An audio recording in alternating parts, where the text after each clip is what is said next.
Hey everybody. Thanks for coming. We were hoping that Syl Johnson would be able to join us tonight for the screening, but he had root canal on Friday and was not feeling well today. So we're hoping that he'll be here for next Saturday's screening. Sorry about that. But we do have the people who helped make this film. Michael Slaybach, this film would not have existed if he had not asked me to film Syl Johnson in 2009. We've been working on this film for 6 years. Paloma Batsu, my wife, this is the first project of many that we've worked on together and the newest one we've finished.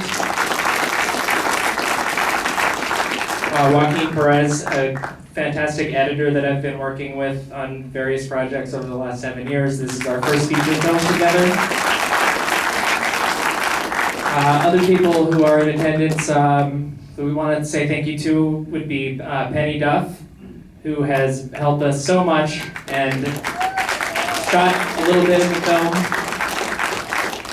Additional camera credit for Penny. My parents, Jeff and Anita Hatchmiller, are here. Thank you guys for supporting this project and being so supportive of filmmaking in general. We've also got Clifford Curry from The Notations, Twilight Records recording artist, label mate of Syl's, is here with us in the back. Stand up, Cliff. I'm Still Here, one of the great Chicago soul songs.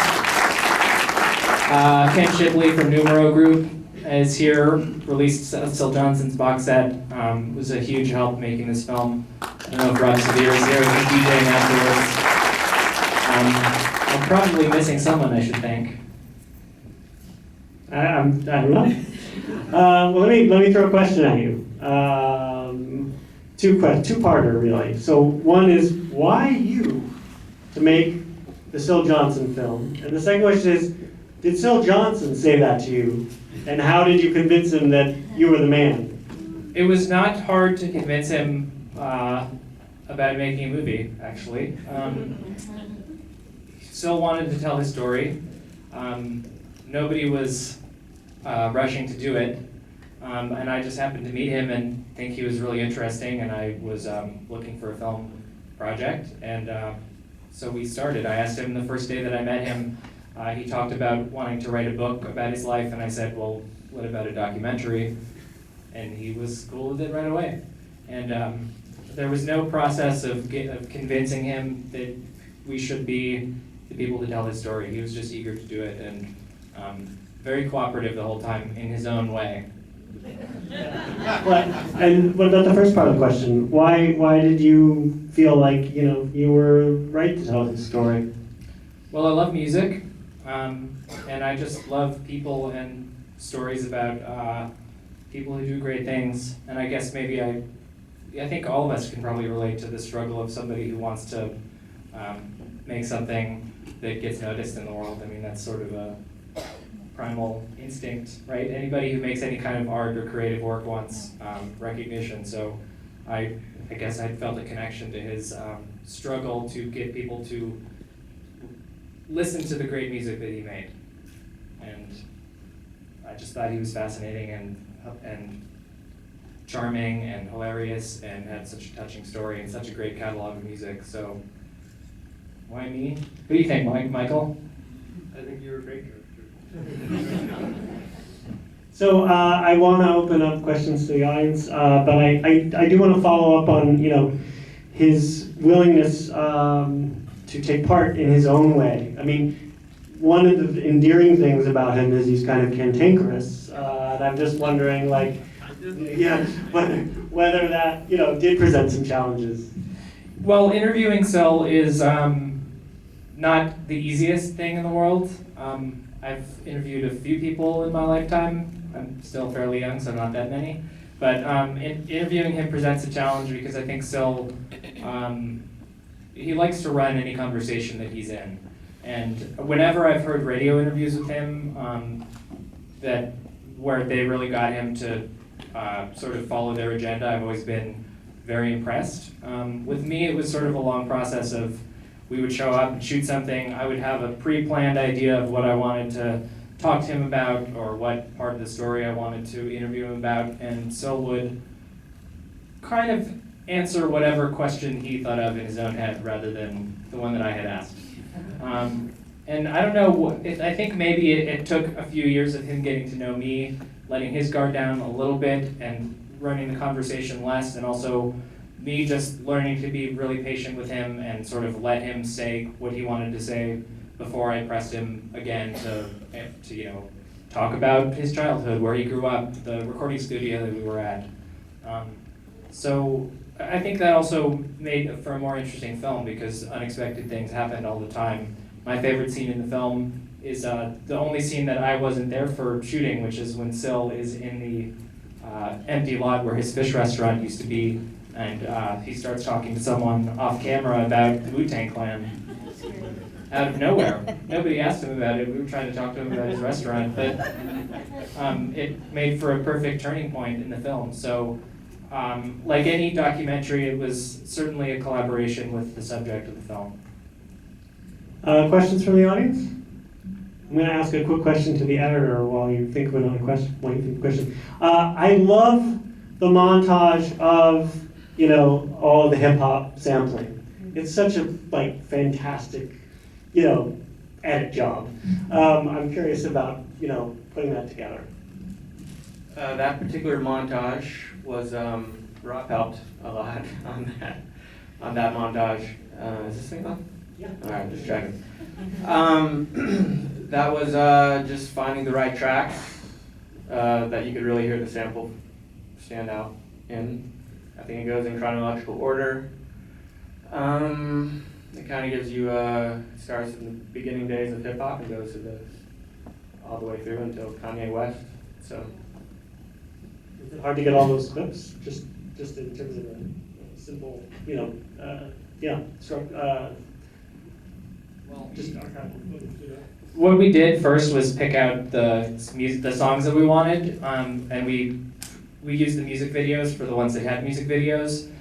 Some of the others, there are some songs that Syl was sampled on that were big hits that were sort of single tracks that had music videos made for them. Other ones, like the Big Daddy Kane video, we used a different Big Daddy Kane music video. So it was definitely a couple of days of work cumulatively to just sort of decide what songs we were going to use and what visual to put to the ones that didn't have one that fit with it perfectly. Like I think for the Ghetto Boys track, we ended up using just a YouTube video of the DJ from the Ghetto Boys from recently, but it was cool and kind of worked with demonstrating how the sample would have been made on the two turntables. Yeah. How many were there? In the film? Yeah, how many are there? I think probably about 16. Yeah, that sounds right. Feels like that. Yeah. Yes, ma'am. Yeah. I love the interview with Wu-Tang. Who do you wish you could have interviewed that was no longer living for this film? That was no longer living. Willie Mitchell. Willie Mitchell. Yeah, from High Records, the producer of all the great Al Green and Syl Johnson and Otis Clay and Peebles stuff from the 70s, died early on when we were just starting the project and had, just were sort of dipping our toes into it and hadn't filmed a ton of interviews. So it would have been great to interview him. It would have been great to interview Al Green, but he wasn't interested. Who else would have been? I mean, Rizzo was sort of from the start. I mean, he's the person that is most closely associated with sampling Syl Johnson, so we wanted to interview him from 2009 onwards, and we finally interviewed him just last year, thanks to his cousin Ramsey, who works in a record store in New York. Our friend Wyatt Cenac, who used to be on The Daily Show, has been supportive of the project and met Ramsey at this record store. Ramsey Jones is ODB's brother. He's a jazz musician and a hip hop musician and a psychedelic rock mega super fan, prog rock super fan as well. So yeah, he helped us get RZA for the film, and it was just awesome. I mean, I think you can really tell how deeply RZA loves Syl Johnson and his music. So we're hoping that we can get both of them to show up for one of the screenings somewhere along the line. Maybe do a Q&A with both of them. We'll see. I saw another question right here, sir. Yes. So first of all, I just wanted to say thank you as a fan of soul music, growing up listening to my father's and my mother's records, first and foremost, but then also as a fan and a practitioner and a hip hop recording artist, thank you for just showing just the synergy between the two, because I think that's so important for people to know. I wanted to ask though, just knowing Selena, his daughter, and knowing her story and knowing how great she is, I was wondering how much time you got to spend with her, and to speak a little bit on the irony of like kind of what I see with her. It's almost a similar type of situation, and I wanted to share a quick story before you answer. So knowing a lot of people connected to Kanye, like No ID being his mentor, him being one of my mentors and collaborators, and some of my guys just being on the College Dropout album, I remember them telling me the story of All Falls Down. And Kanye really, he's a big fan of Lauryn Hill. He wanted Lauryn Hill on that record. Couldn't get her to clear the sample issues, of course, again. And if it weren't for Selena, it came down to the deadline. Like literally they had to turn the album in like the next day. And if Selena hadn't happened to have been in the studio and been able to produce the vocals with the soul and the grit that she gave to that record, I don't know if we really necessarily have Kanye break out, because for those that know his story, that All Falls Down record was such a big hit. And so I wanted to share that story because I think it's so connected, you know what I mean? In another way, it's connected to Syl, and I wanted to give you the opportunity to speak on that as well. Oh yeah, absolutely. I love Selena. We did a great interview with her, and both of her sisters and their mom Brenda. And there were earlier cuts of the film when it was closer to 2 hours long, where we had more of a section that went off from the Syl's lawsuit against Kanye West, and then went into talking about Selena and how she sang on Kanye's first hit song, and how Selena has had some similar struggles of getting recognized as her father had. Ultimately, for keeping the film fast-paced and moving forward, we decided that that was material that we would hopefully use for a DVD extra, or some other kind of short feature once the film is done. So we definitely want to include some version of that story in like an expanded version of the film. But obviously she's awesome. All Falls Down is one of my favorite Kanye West songs, and her vocal is a big part of that. And she was just awesome as an interviewer. We also felt that Selena has kind of a big following right now through, she's been on R&B Divas on TV One, and some of the family stories of that side have been told through that. We tried incorporating some of the scenes from those TV shows as well in the section, so ultimately we decided, the film is about Syl, and we didn't want to go on too much of a sidetrack for, a lot of people are going to be seeing this film with no idea who Syl is. Hopefully they can get into 10 or 15 minutes into the film where it really takes off. We felt it was really important to give some basis for his childhood, where he came from. And I think that ultimately once you make it into the film, you're happy that you've seen that. Maybe it's not the best entry point for somebody with no context for who he is. But yeah, that's an answer. That was phenomenal. You guys did a fantastic job. Thank you so much. Yeah, and as you said, it's really important to us that this film just shows how, music evolves, and it's, older music is not disconnected from music of the present. It's all a continuum, like you said.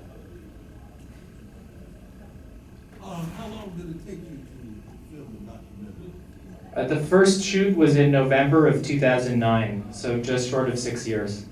How many hours of film did you record? Around 200, I would estimate. Yeah, which is sort of on the low normal side for a feature-length documentary. I've been involved with projects that had 400 plus hours of footage, and I've been involved with some that only had like 70 hours, so we're kind of in a middle ground, I think. But yeah, it was a long process and a learning process. I mean, one interesting thing about this film is there's not a ton of research materials available other than the great liner notes for the box set that Ken Shipley wrote and was nominated for a Grammy for. There's a few magazine articles and profiles of him, but there wasn't like a book or encyclopedia article we could reference. We were just learning a lot of Syl's story along the way as we went, especially the family side of it and the personal side, which I think really makes this film different from some other similar music comeback stories. I hope that this has much more of a personal angle. He didn't go anywhere. It's not a comeback. Oh, he didn't go anywhere, right. It's not a comeback story. Don't call it a comeback. You got a question then? Yeah. Is your film going to get distribution? Well, we certainly hope so. You guys are the first audience in the world to see this film. So,